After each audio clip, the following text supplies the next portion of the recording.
Handle code 3. One of the most recognized two-way radio accessories is the Motorola TSN6000 speaker.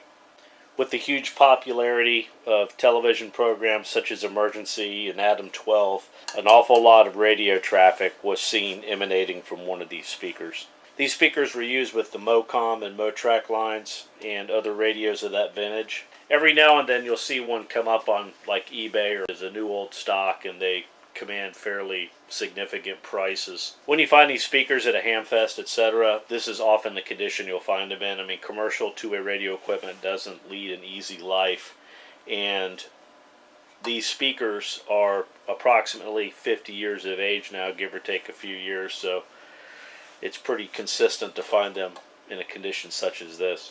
About a year ago at a hamfest, I found one of these speakers for like $5 on someone's table, and someone has attempted to restore this speaker. I mean, they went to the trouble of repainting it, and the colors aren't exactly right because the paint colors for these speakers are no longer available. The problem was that someone had removed the original 3.2 ohm speaker, as it was probably unserviceable, and they replaced it with this, which is a little tiny magnet. It's a 8 ohm 2 watt speaker.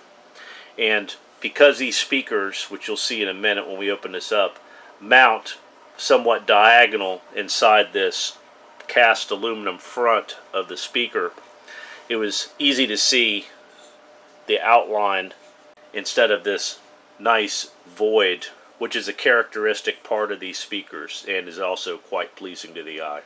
Since you're likely to encounter one in this state, we'll go ahead and take this one apart, rather than the one that had the element replaced with this at one time. Overall, the speaker has a steel body. This front of it here is cast aluminum, however, and then this is aluminum here, the perforated grill. You can see that we've got a couple thumb screws here and a steel bracket. The part numbers on the back. We have ventilation in the back of the speaker. We have one strain relief and one zip cord styled speaker cable. To disassemble one of these speakers, you just remove these 4 machine screws with a 1/4 inch nut driver. Let's go ahead and take our speaker apart now. Inside of our speaker housing is geological layers of dirt, as you can see here, which is not unusual. And then you see how our speaker is mounted.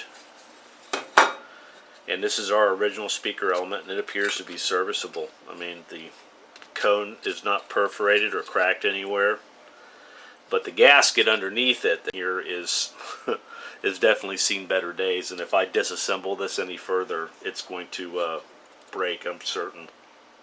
You can see where your mounting screws run through the body and into the aluminum casting that holds it all together. Observations for the local area. And you can see it still works fine.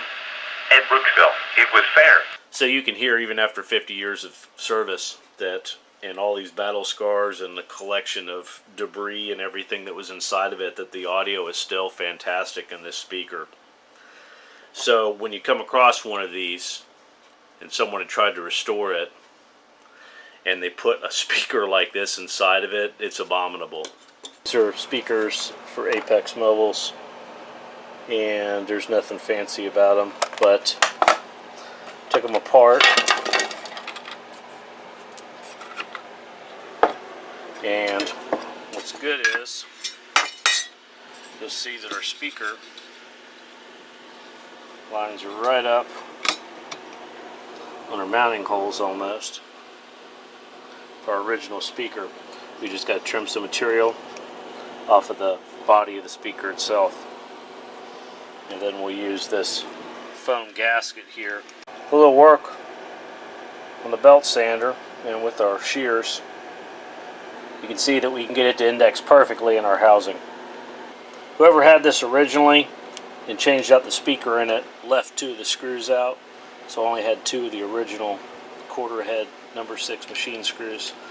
So we were parting out some stuff yesterday, and I found a couple of stainless steel number 6 machine screws that I pulled out of that, so we'll be able to tighten it all up, and we'll take our gasket and we'll trim up our gasket, and we'll just trim up our gasket with a razor blade.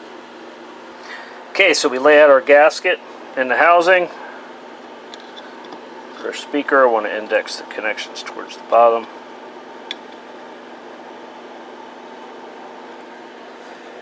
Install our screws and tighten it up. So now we have our modern HSN4031 8-ohm 20-watt speaker mounted in our old school housing here. I took the cabling from the new style speaker also in the strain relief and cut it back and installed it in this housing. So all we have to do now is just go in and strip and tin these and solder up the speaker.